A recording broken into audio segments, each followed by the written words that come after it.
Pessoal, boa noite. Antes de começar o vídeo, eu vou deixar um recado rápido. Eu criei um segundo canal, o canal se chama Brasil Assombrado. Quem puder se inscrever lá e ativar o sininho para receber novas notificações de vídeo, eu ficarei muito grato. O link que te levará para o novo canal estará fixado na parte de comentários desse vídeo. Muito obrigado mais uma vez, sem mais delongas, vamos para o vídeo.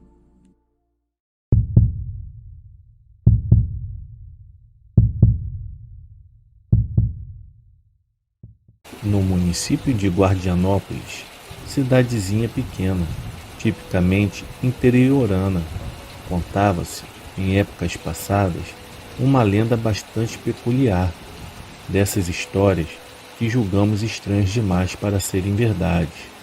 A lenda em questão falava-se a respeito de uma árvore que existia na zona rural, no terreno de uma certa casa já abandonada e caindo aos pedaços. A árvore se tratava de um velho pé de juazeiro, enorme, com uma grande copa frondosa e um tronco tão largo que era preciso 4 pessoas para dar a volta completa. Como era o único da sua espécie na região, os viajantes que passavam por ali durante o dia tinham o costume de se protegerem do sol escaldante debaixo da sua sombra generosa.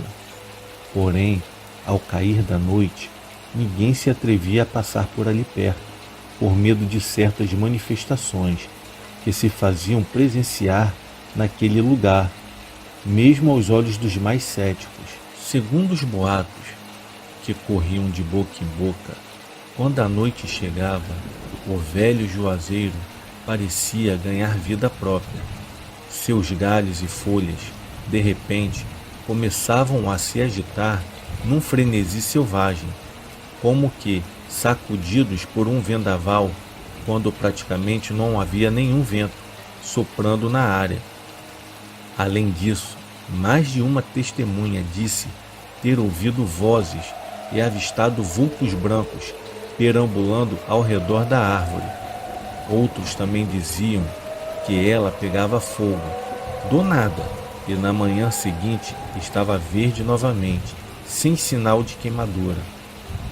Por causa dessas e outras coisas, ela ficou conhecida pelos populares como a Árvore do Diabo. A explicação que davam para o mistério do velho juazeiro se relacionava diretamente com a casa abandonada nos seus arredores, que também já tinha fama de mal assombrado. Sendo palco de uma história acontecida há tanto tempo que as gerações mais novas de Guardianópolis não sabiam se era realmente verdade ou uma coisa inventada pelos mais velhos para botar medo nos mais novos.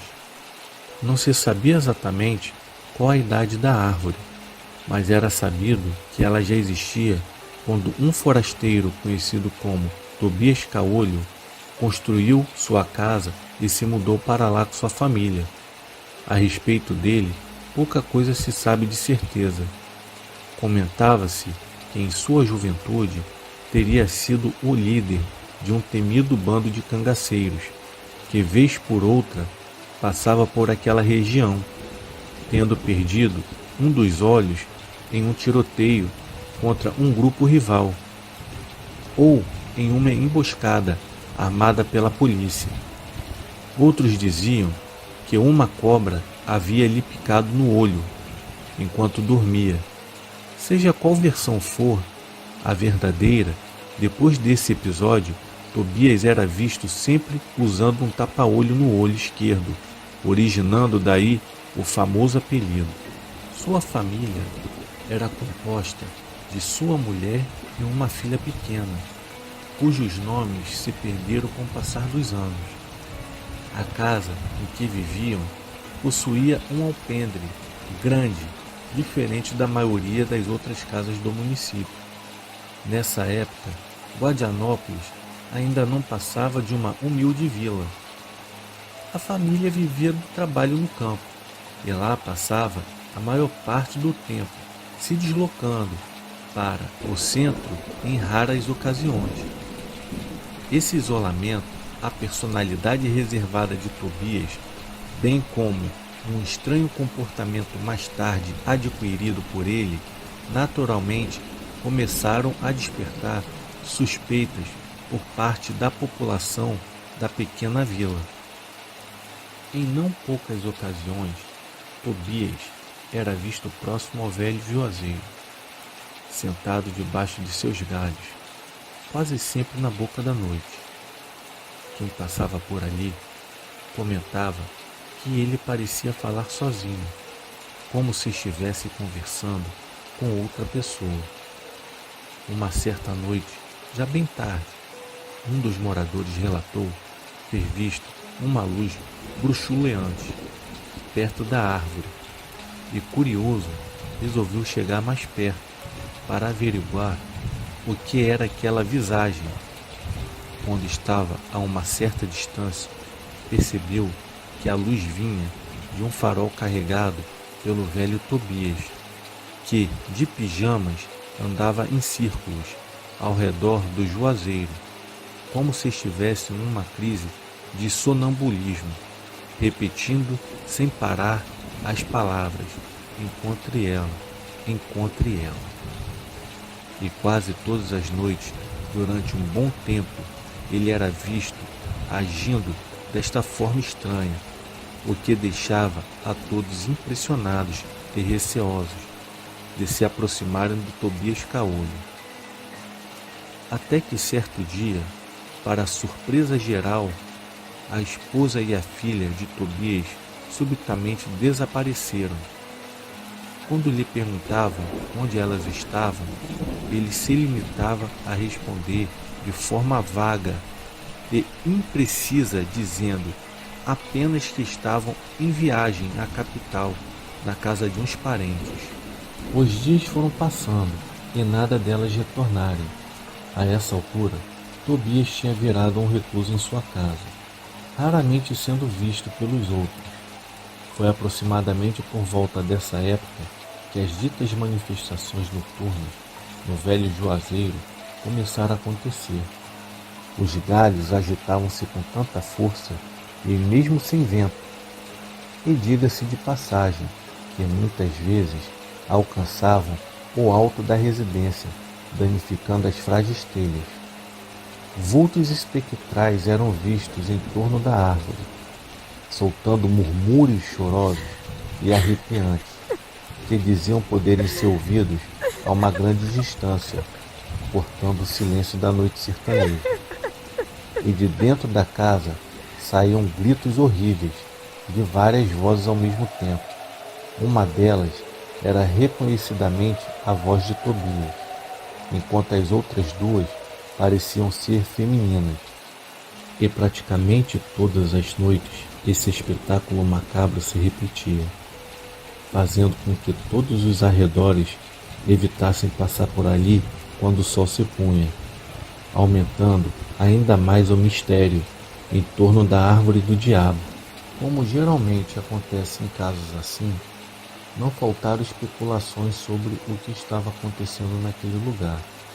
Os mais velhos afirmavam que, enterrada em algum lugar na distância entre o juazeiro e a casa do Tobias, havia uma botija que guardava dentro de si várias moedas de ouro e pedras preciosas. Uns diziam que o próprio Tobias havia enterrado em segredo, quando ainda era o líder do bando de cangaceiros, que ela era o produto de seus saques e assaltos a outras cidades sertão afora.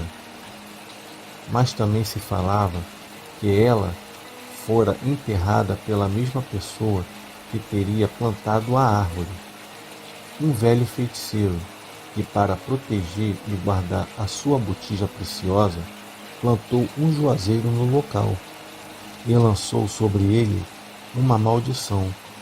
Mas muitos duvidavam dessa versão da história. O fato é que, um certo dia, Tobias Caolho também desapareceu. Os dias se passavam, mas nenhum sinal dele. O povo da vila se questionava se ele teria finalmente ido embora na calada da noite ou se estava doente sem poder sair de casa. Dispostos a resolver o enigma do seu desaparecimento, um pequeno grupo de vizinhos foi até a casa dele. Bateram na porta, chamaram seu nome, mas não ouviram a resposta. Achando que algo grave teria acontecido, arrombaram a porta e invadiram a casa à sua procura. Subitamente foram contaminados por um odor nauseante que vinha da cozinha. Lá, chegando, tiveram uma surpresa macabra. Sentado numa cadeira, olhando para o teto, jazia Tobias morto. Devido ao tempo transcorrido, o corpo já apodrecia e em cima da mesa um revólver calibre 38 foi encontrado. A notícia do terrível achado se espalhou rápido pela pequena vila de Guardianópolis. Por quê?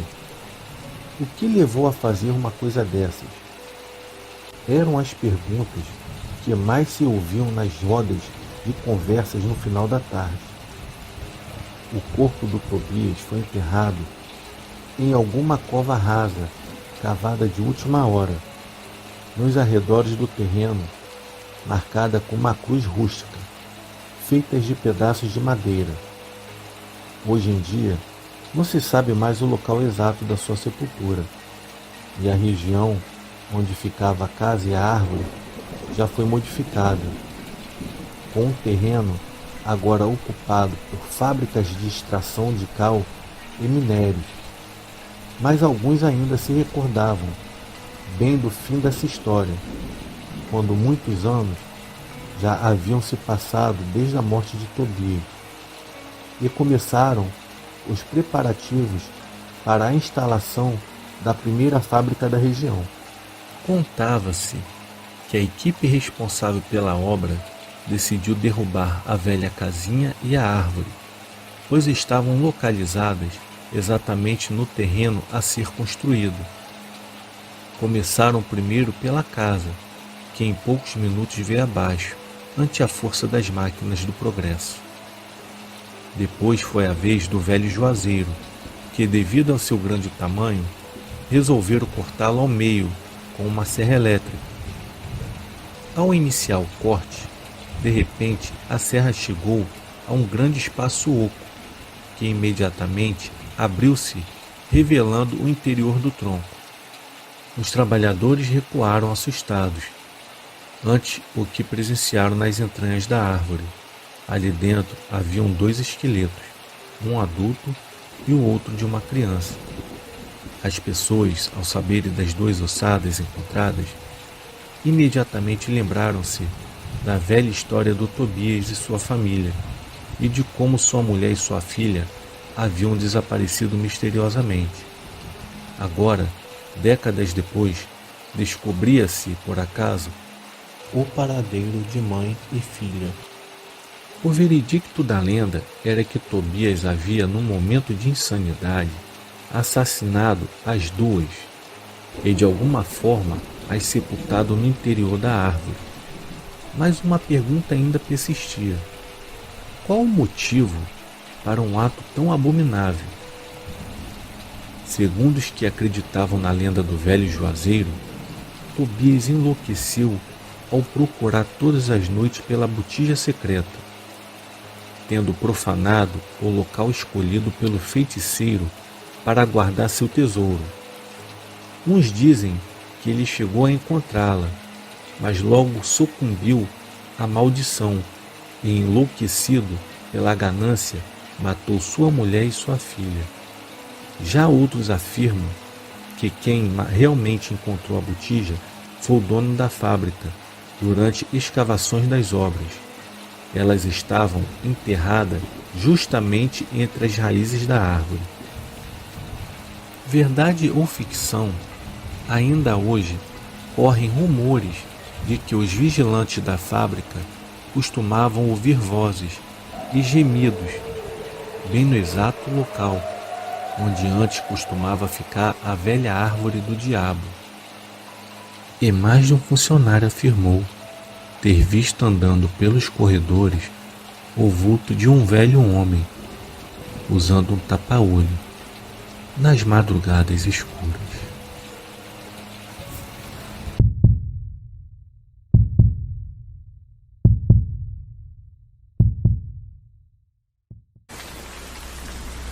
Boa noite, o meu nome é Eric e hoje trago uma história que eu tive o prazer de ouvir diretamente de uma pessoa que tinha um parente que sobreviveu a um ataque de lobisomem no período mais primoroso da cidade de Santana do Livramento.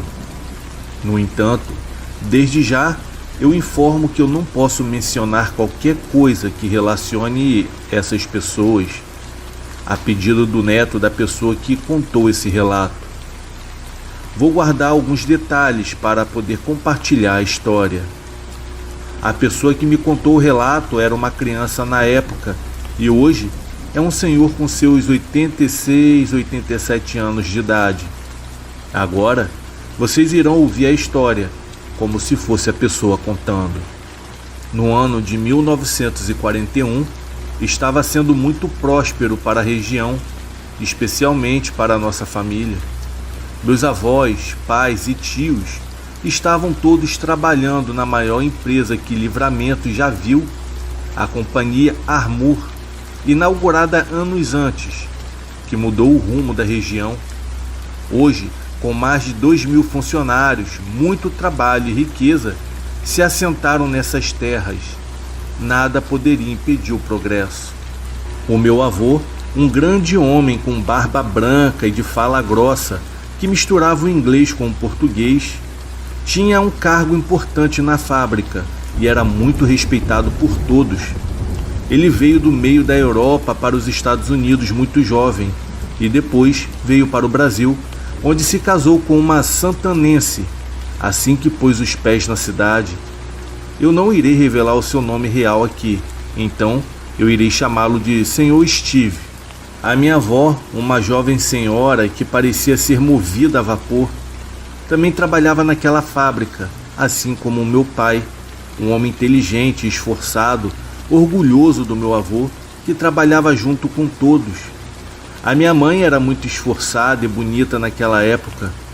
Eu tinha não mais do que 7, 8 anos de idade.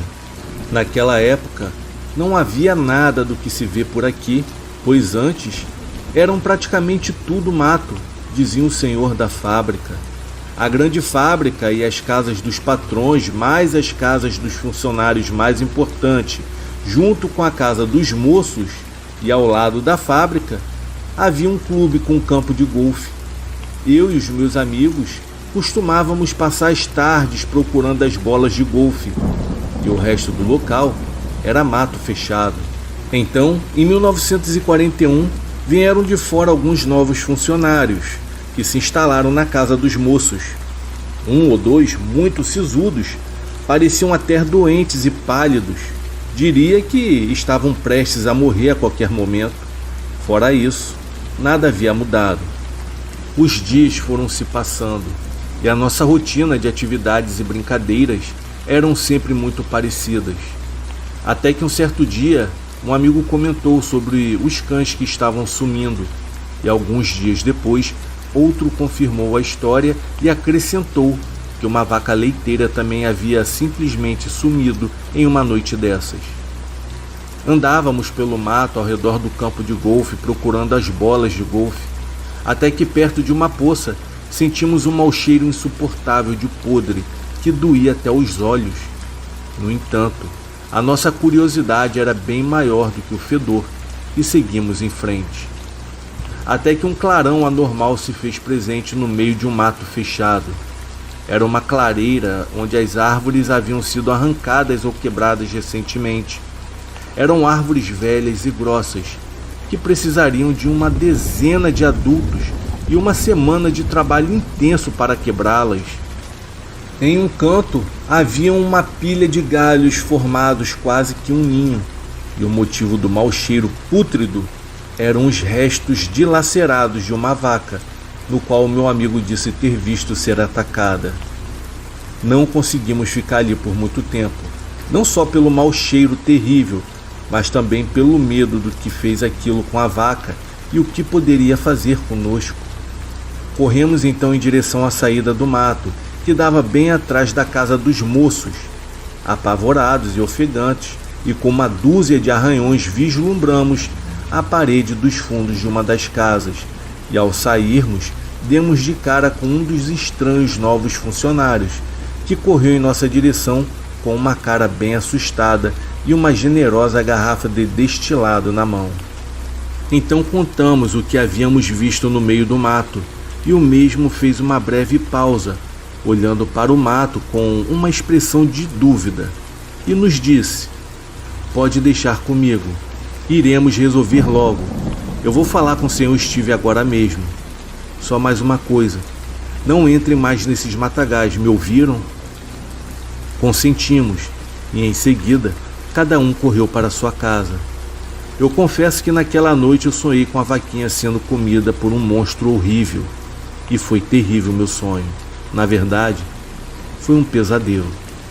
E no dia seguinte, mal havia amanhecido, fomos acordados com uma ladainha do lado de fora da porta da nossa casa. O meu avô, que terminava de aparar sua barba, correu para ver do que se tratava. E eram uma dúzia de funcionários que residiam na casa dos moços. Eles estavam falando tudo ao mesmo tempo, o que fez com que o velho Steve batesse na batente da porta e brandasse como um trovão. "Stop! Parem de falar todos ao mesmo tempo. Fale, por favor, um de cada vez." Um senhor de baixa estatura se pôs à frente e disse: "Senhor Steve, me desculpe por acordar o senhor dessa forma, mas não sabemos o que fazer, pois algo entrou no alojamento quebrando tudo à sua frente e invadiu um dos quartos dos novatos e o arrastou para o mato." "É verdade. O que mais me impressiona é que o que quer que seja entrou pela janela do terceiro andar direto no quarto do rapaz." Disse isso um outro homem visivelmente abalado. Em silêncio, o velho Steve entrou no dormitório da porta, por onde a criatura havia saído carregando o rapaz até o próprio quarto do mesmo. E foi visto um rastro de destruição e desordem, e profundas marcas do que só poderiam ser garras não humanas, e enormes manchas de sangue, levando a crer que o rapaz já deveria estar morto antes mesmo de sair pela porta. O quarto estava totalmente destruído, com a cama, paredes e roupas que estavam rasgadas e sujas de sangue, mas não haviam pegadas ou rastros que indicassem do que se tratava. Inclusive, a janela continuava fechada, mas havia um ou outro vidro quebrado. Meu Deus! O que nessas terras seria capaz de fazer tudo isso? Perguntava-se perplexo o velho Steve. Nos últimos dias se seguiram e foram feitas diversas incursões na região na busca de alguma pista ou sinal de vida do pobre rapaz. Mas nada além de várias carcaças de animais mutilados foram encontrados. A polícia até que veio, e isolou todo o local e procurou um pouco na região, e se foi logo em seguida. Os moradores da região logo ficaram sabendo do ocorrido. Assustados, os residentes do dormitório resolveram montar então um rústico esquema de vigilância, já que os diretores haviam tirado férias e o senhor Steve estava responsável pela fábrica durante um tempo. Passaram-se alguns dias, os diretores retornaram, o dormitório então respirava tranquilamente novamente e a fábrica rugia a todo vapor e a vida parecia seguir normalmente. No entanto, em um certo dia, lá por volta das 10 horas da manhã, um funcionário entrou correndo pela fábrica. Parecia até que ele tinha visto um fantasma. Ele estava à procura do Sr. Steve. Este prontamente foi ao seu encontro e o rapaz lhe contou o que lhe tinha assustado tanto.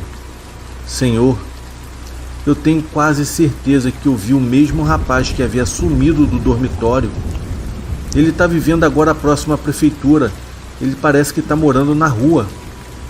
De imediato, levaram a informação ao diretor, que mandou buscar sem perda de tempo. Trouxeram então um rapaz que estava muito mais pálido do que o normal.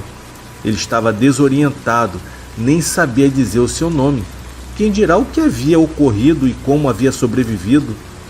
O pior é que não havia um machucado sequer naquele corpo frágil.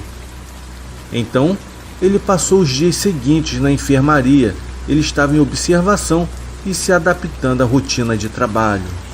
Os dias se passaram aparentemente normais. Nada mais ocorreu no dormitório e nos arredores. Mesmo assim, o velho Steve estava desconfortável com aquele rapaz. Não era concebível que ele tivesse sobrevivido depois do que aconteceu, e sob o seu comando, outros rapazes passaram a vigiar os passos dele. Mas não tiveram muito do que falar, a não ser que aquele rapaz havia se tornado ainda mais reservado do que antes. Passaram-se alguns meses e o velho Steve se tornou um obcecado pelo caso. Ele e alguns outros funcionários tinham certeza de que aquele rapaz, na verdade, era uma pessoa amaldiçoada. O velho passou a coletar tudo o que podia de informações. Contava até que ele havia ouvido relatos anteriores sobre casos parecidos e que muitos se refugiavam no interior para tentar controlar a maldição.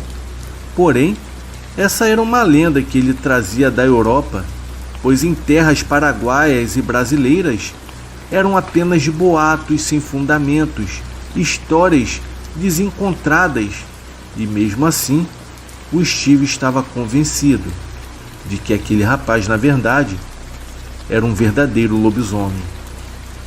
Tudo apontava para isso, inclusive em suas investigações. Ele descobriu que primeiramente não houve invasão naquela noite, pois a coisa, na verdade, havia saído do quarto para o mato. Segundo, por medo dos gritos e rugidos e batidas, nenhum outro rapaz se aventurou a socorrê-lo ou até mesmo olhar o que havia acontecido. Em terceiro, ele havia bebido além da conta na mesma tarde, o que fez perder o controle. Sim, o jovem é a besta encarnada, afirmava o velho Steve com toda a convicção do mundo, e estava disposto a provar isso. Passou ele mesmo a vigiar o dormitório e revezava à noite com outros entusiastas, os mesmos incrédulos que lhe queriam provar o contrário. Mais de uma vez nesse período, aquele rapaz saía tarde da noite e, com muita discrição, seguiram a distância para logo perdê-lo de vista na escuridão da região, até que uma certa noite, um dos funcionários de confiança do Steve, um homem atarracado e muito forte fisicamente, ficou à espreita próximo à entrada do clube, bem em frente ao dormitório. Era uma noite fria de lua cheia, estava sem vento e qualquer barulho de animais e insetos. A lua estava tão clara que podia se ver e andar nas ruas e enxergar ao longe sem qualquer luz artificial. Então, viu o franzino rapaz sair silenciosamente pela porta lateral do dormitório, atravessar o pátio e entrar no clube. Ele subiu a rampa rapidamente, passou pela sede e adentrou ao campo de golfe em uma velocidade sem igual. Do nada, surgiram alguns cachorros se acuando por detrás do rapaz, que se embrenhou no mato ao fundo do campo e mais uma vez o perderam de vista. Ao voltar, o funcionário viu uma luz descendo do campo. Era o caseiro do clube segurando uma espingarda em uma mão e uma lamparina na outra. Assustado, quase disparou, mas foi informado do ocorrido e já diz saber, pois ele conviveu com isso ao longo do período.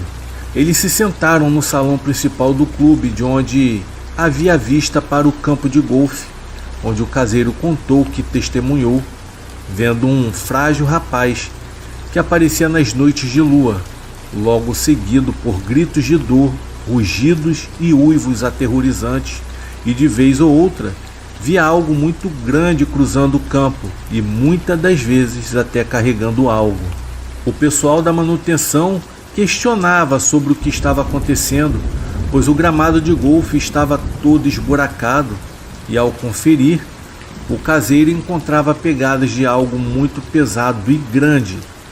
Ele se limitava em dizer que não via nada, até mesmo para não o chamarem de louco. Mas a chegada desse funcionário foi providencial, pois se ele ficasse em silêncio dentro daquele salão no meio da escuridão, ele poderia ser uma testemunha-chave.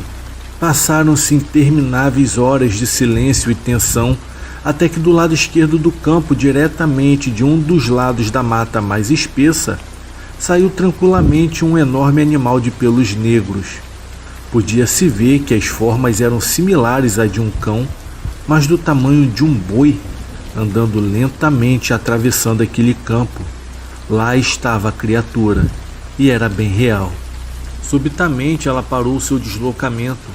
Aparentemente cheirou em todas as direções e se dirigiu à sede do clube, como se fosse atacar algo. Ela mudou a sua direção para o prédio com passos de um predador e estava vindo ao encontro do funcionário e do caseiro. Em pânico, ambos ficaram imóveis, esperando o que parecia ser o inevitável, quando que no meio do percurso, quando já se podiam ver as feições de algo desconhecido e assustador, a criatura parou novamente e mais uma vez cheirou ao redor e, com um breve rosnado que soltou, voltou a correr freneticamente em direção à mata fechada. Foi então que, de repente, na entrada do clube, ouviu-se uma batida forte e vozes conhecidas. Era o senhor Steve e mais 5 ou 6 homens armados que haviam sido chamados por um outro rapaz que viu um funcionário ir atrás do rapaz suspeito e que não voltou. Assustado, foi chamar apoio. Logo foram a par de tudo e já estavam na mata. Ainda era noite e horas depois saíram com o sol já alto e sem nada em mãos. O senhor Steve, por sua vez, estava decidido mais do que nunca a acabar com tudo aquilo. Então ele juntou algumas pessoas e elaborou um plano para prenderem um rapaz na sala de máquinas da fábrica, próxima da caldeira. Então eles arrumaram grandes correntes e, com outras peças, esperavam prender e abater ali mesmo aquela fera. Naquele dia, eu percebi que o meu avô estava muito estranho, pois ele limpou com cuidado a espingarda que guardava no sótão no mínimo umas 3 vezes naquele dia. E já era noite, quando bateram em nossa porta. Era um jovem completamente ofegante e ansioso para dar a notícia. Pegamos ele, senhor, e já está preso, como o senhor mandou fazer. Ele virou e olhou para o meu pai, que estava na mesa, e disse com muita raiva: hoje termina essa maldição. Fique com a sua mãe e cuide da casa. Tá me ouvindo? A minha avó pôs-se a chorar copiosamente. O meu pai tentou argumentar algo no qual ele não conseguiu ouvir.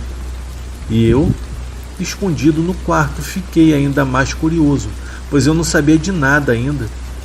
Ele saiu e bateu a porta com mais força que o habitual. Eu confesso que eu senti ser a última vez que eu veria o meu avô. Passaram-se umas 2 ou 3 horas desde que ele havia saído, talvez até mais, eu não sabia dizer, quando ouvimos uma interminável sequência de disparos de arma de fogo e breves gritos humanos misturados com urros inumanos, seguidos de um tremendo estrondo que estremeceu toda a nossa casa.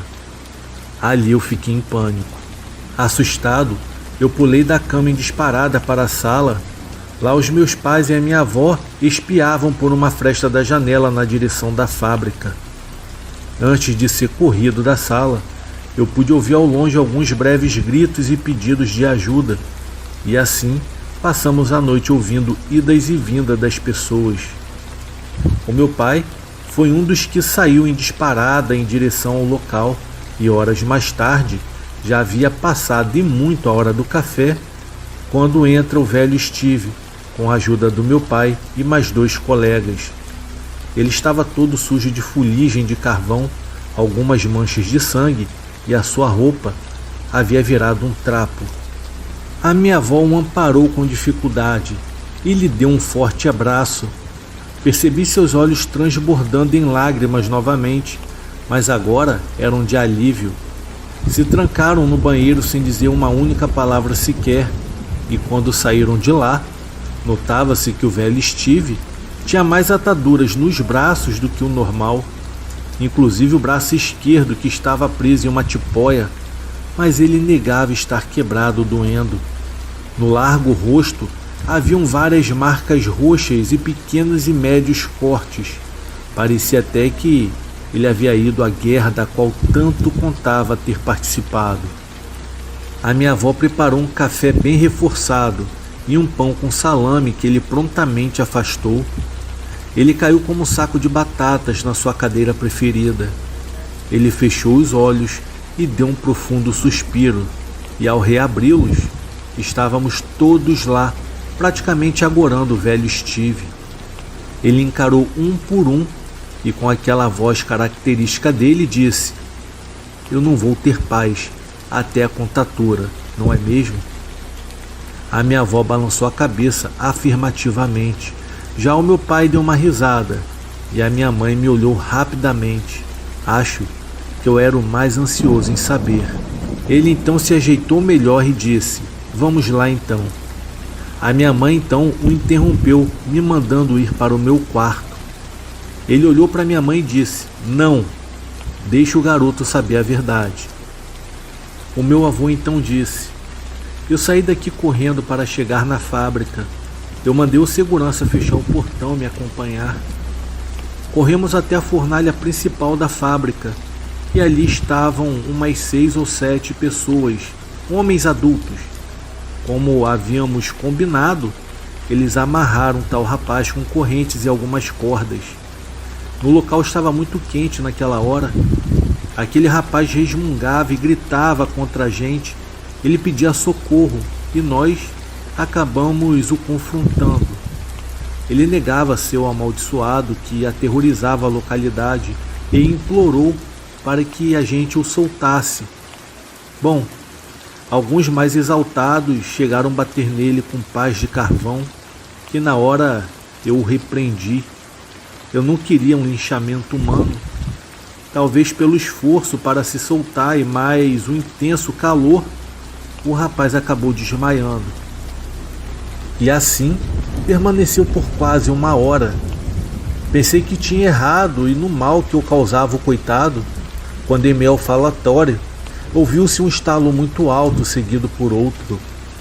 De início, olhamos para a fornalha, mas ela seguia queimando normalmente. Viramos então para o rapaz, e para nossa surpresa, era dele que vinham aqueles barulhos. Pareciam ossos quebrados, e manchas de sangue se formavam por sua roupa. As partes visíveis do seu corpo pareciam que estavam sendo rasgados ou algo assim, e o menino começou a gritar de dor. Eu cheguei a pensar em ajudá-lo, mas alguém disparou a arma e automaticamente outro fez o mesmo. Antes que o restante de nós pudesse atirar, aquele garoto já não parecia nada humano. Simplesmente arrebentou as correntes com a mesma facilidade que tu. Apontou para o meu pai, que arrebenta um barbante facilmente, e desabou no chão, que estava sujo de carvão. Nesse momento, só restava atirar. Disparamos então sem parar, nossas armas atingindo aquele bicho em cheio. Não se podia ouvir nada além de tiros, e foi ensurdecedor. Mal demos os nossos últimos disparos, quando uma coisa negra se jogou contra nós. Era enorme, em 4 patas. Eu não tive chance de ver as feições em detalhes. Foi para minha sorte, pois eu fui atingido pelo corpo ou pelo que se restava dele, e acabei sendo jogado para trás da bancada de ferramentas. Eu fiquei tonto e muito machucado, incapaz de me levantar. Eu ouvi aqueles gritos e urros da criatura, até que de repente algo na fábrica explodiu. provavelmente por causa dos disparos. Acredito que eu me salvei por estar caído no chão. O fogo então começou a se espalhar e os gritos se cessaram. Eu apaguei completamente e só acordei mais tarde, quando um segurança começou a me arrastar pelo braço. Eu perguntei sobre a criatura. Ele me disse que ela havia sido queimada viva, quando algo fez aquela fornalha se romper espalhando fogo. Logo muitas pessoas estavam apagando aquele incêndio e cuidando da gente. Com tudo o que tinha acontecido nos dias anteriores, as coisas então começaram a fazer sentido. Eu fiquei muito assustado naquela época. Se bem me lembro, éramos até proibidos de sair do pátio ou ficarmos na rua após as 18 horas. O meu avô morreu anos depois, pois ele sempre afirmava que aquilo havia sido real, inclusive que as marcas da briga ainda são visíveis na antiga fábrica da Armor. Então o Eric, no caso o rapaz que me enviou o relato, encerra a história dizendo o seguinte, abre aspas, realmente eu não posso dizer se é verdade ou mentira. O que mais me impressiona é a forma como um senhor de 86 a 87 anos de idade conta uma história como essa com tamanha riqueza de detalhes. Fecha aspas. A fábrica existe, o clube e o dormitório também. Eu mesmo trabalhei naquele clube no ano de 2016 por um ano. Os sócios mais velhos afirmam que o mesmo é assombrado e que até um lobisomem já passou pelo campo de golfe. Esse senhor, ele não mora mais naquela casa, mas ela ainda está lá. Ele me mostrou os documentos do avô e do pai, comprovando que trabalhavam lá na época.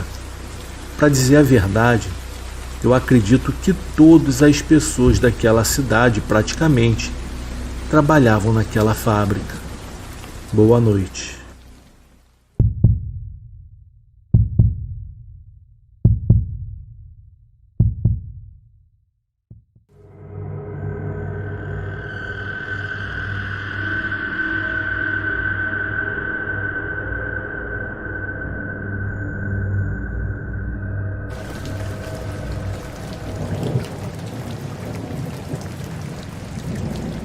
O frio cortante da chuva misturada ao vento uivante da tempestade ecoava pelas ruas desertas de Moema naquela noite sombria do dia 3 de novembro de 2023.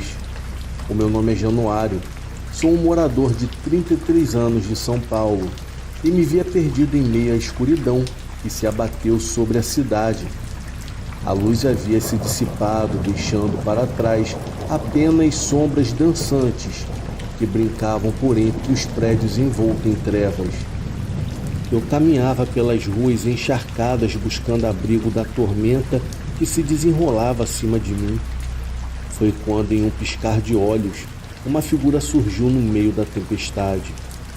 Uma mulher loira vestida de vermelho se destacava como um raio de cor em meio à escuridão. Seu chamado ecoou no vento, ecoando de uma forma hipnotizante. Januário? Murmurava ela, estendendo os braços na minha direção. A princípio, a beleza enigmática da mulher me atraiu, mas à medida em que eu me aproximava, algo não estava certo.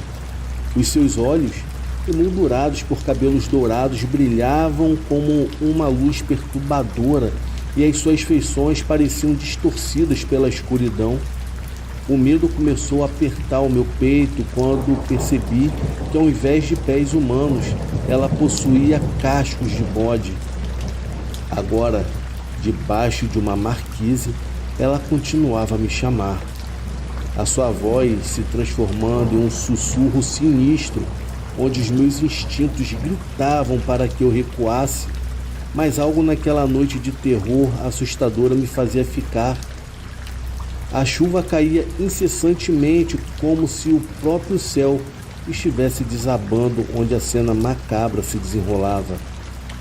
Perdido entre a realidade e o pesadelo, eu me encontrava diante de uma escolha terrível: ceder ao chamado enfeitiçante da mulher de vermelho ou fugir antes que a sua verdadeira natureza se manifestasse por completo. O ar ficou carregado de uma tensão sobrenatural. Moema, que já era um bairro conhecido por seus encantos urbanos, revelava-se agora como um cenário sombrio para um relato de terror que estava prestes a se desdobrar. Uma luz tremeluzente dos postes apagados fazia a sombra da mulher loira estender-se como garras na parede úmida da marquise. O seu chamado persistia agora mais sibilante do que nunca, ecoando nos recantos escuros da minha mente, ao mesmo tempo em que a racionalidade implorava para eu fugir daquela figura sobrenatural, pois a curiosidade mórbida me segurava naquele lugar como se eu estivesse preso a um feitiço. Aquela chuva pesada que caía sobre a cidade se transformava em um som inquietante ao meu redor, enquanto eu observava aqueles olhos que eram duas esferas brilhantes, sem contar que os pés de bode antes ocultos pela penumbra tornavam-se cada vez mais evidentes daquela criatura grotesca que se movia de maneira desajeitada. Era uma mistura de horror e fascínio que tomava conta de mim, como se eu estivesse preso em algo sobrenatural feito por aquela entidade diabólica. Januário, sussurrava ela, estendendo as mãos na minha direção com um gesto hipnótico. O ar ficou muito mais denso, como se a própria atmosfera estivesse contaminada pela presença dela. Eu estava paralisado, incapaz de desviar o meu olhar daquela figura que ao mesmo tempo era sedutora e aterrorizante.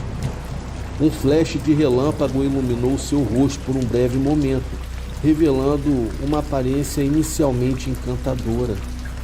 Foi quando a verdade me atingiu como um raio, pois aquela mulher, ou o que quer que ela fosse, não era guiada por intenções benevolentes. O medo começou a se transformar em pânico, e os meus músculos antes petrificados finalmente responderam ao meu comando. Eu recuei, tropeçando no meio-fio da calçada, que naquela hora estava ficando submersos com o aumento da enchente que estava prestes a acontecer. A cada passo que eu dava para longe da marquise, a mulher de vermelho se tornava mais frenética em seus apelos.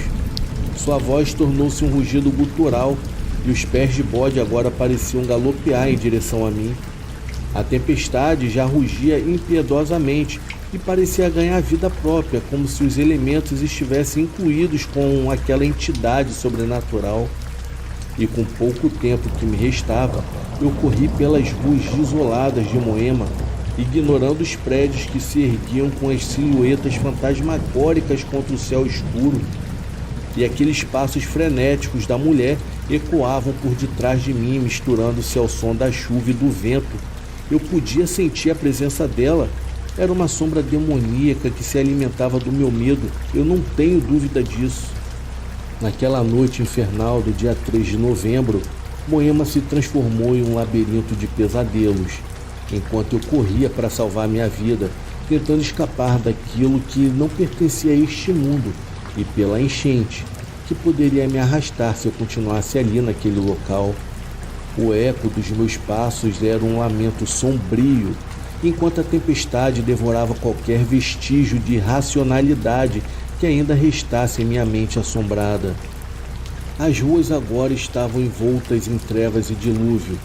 Pareciam se fechar ao meu redor como se a própria cidade conspirasse contra a minha fuga.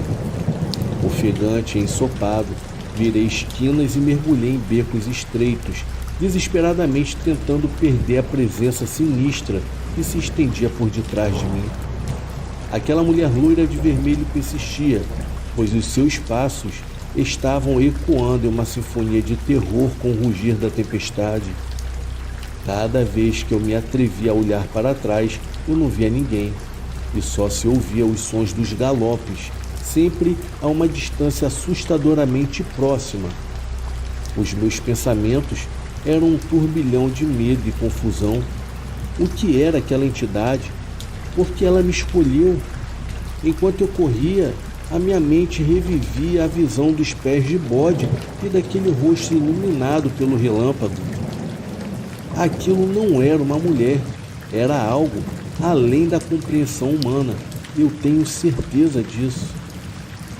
Os contornos familiares de Moema agora se tornavam distorcidos e estranhos, como se a cidade estivesse sendo deformada pela influência da entidade. Eu mal reconheci os lugares que durante anos eu chamei de lar. Era como se a realidade estivesse sendo rasgada, revelando assim uma dimensão oculta e aterradora que se escondia nas sombras da cidade. Quando finalmente eu cheguei em minha casa, no qual o portão estava aberto, eu entrei para me salvar daquela noite tenebrosa, pois se eu ficasse na rua, eu teria uma grande chance de morrer na tempestade, ou algo de muito ruim poderia ter me acontecido se eu continuasse com aquela entidade que quase me hipnotizou.